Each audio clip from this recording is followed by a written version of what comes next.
Assalamualaikum warahmatullahi wabarakatuh. Perkenalkan kami dari kelompok 4 mata kuliah kajian buku teks IPS SMA.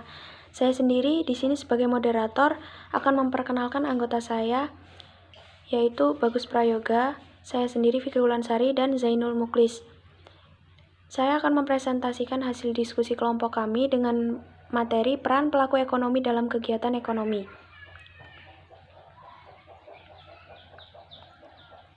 Kegiatan ekonomi terbagi atas 3, yaitu produksi, konsumsi, serta distribusi. Pelaku ekonomi terdiri atas 1. Rumah tangga konsumen.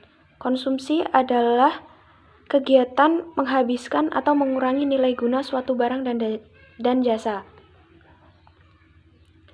Rumah tangga perusahaan. Rumah tangga perusahaan adalah setiap bentuk usaha yang menjalankan setiap jenis usaha yang bersifat tetap dan terus-menerus dan didirikan bekerja serta berkedudukan dalam wilayah negara Indonesia untuk tujuan memperoleh keuntungan dan laba. Untuk yang ketiga, yaitu pemerintah. Indonesia yang menganut sistem demokrasi ekonomi, pemerintah memegang peranan penting dalam kegiatan ekonomi yang ditujukan untuk menentukan kebijakan-kebijakan di bidang ekonomi. Kebijakan pemerintah tersebut dalam rangka memakmurkan rakyat, sebagaimana tercantum dalam pasal 33 Undang-Undang tahun 1945. Untuk yang terakhir yaitu masyarakat luar negeri. Suatu negara tidak akan dapat mencukupi kebutuhan dengan memproduksi barang sendiri, tanpa adanya bantuan atau hubungan dengan negara lain. Untuk mencukupi kebutuhan ekonomi tersebut diperlukan peranan masyarakat luar negeri, sehingga kegiatan ekonomi juga sangat dipengaruhi oleh dunia internasional.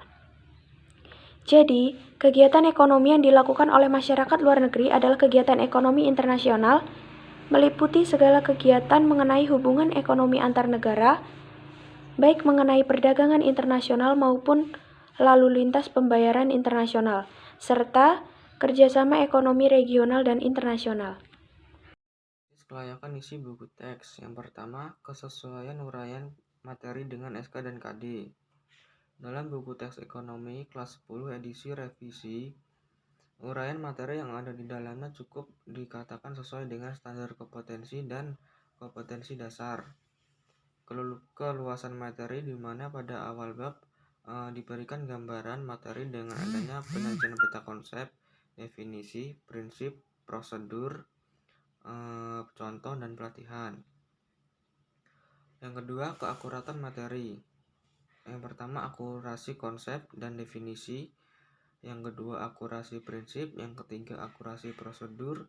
Yang keempat, akurasi contoh, fakta, ilustrasi. Dan yang terakhir akurasi sosial. Ekonomi edisi revisi.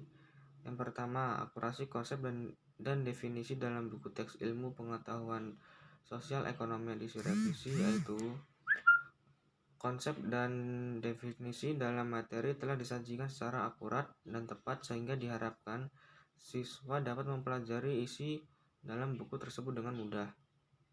Yang kedua, akurasi prinsip.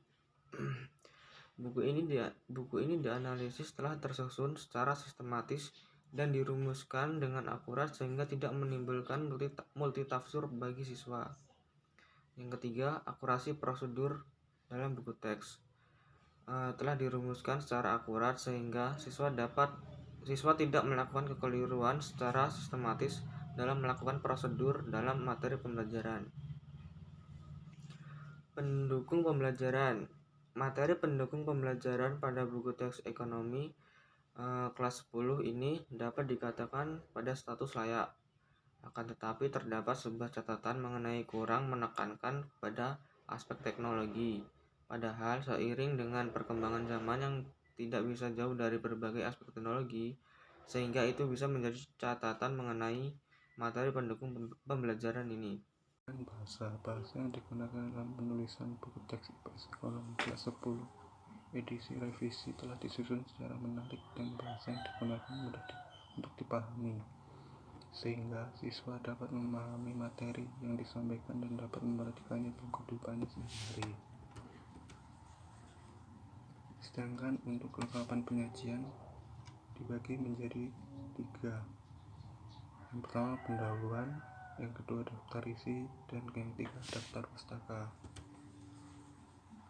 Sedangkan kelayakan kegrafikan dibagi menjadi dua.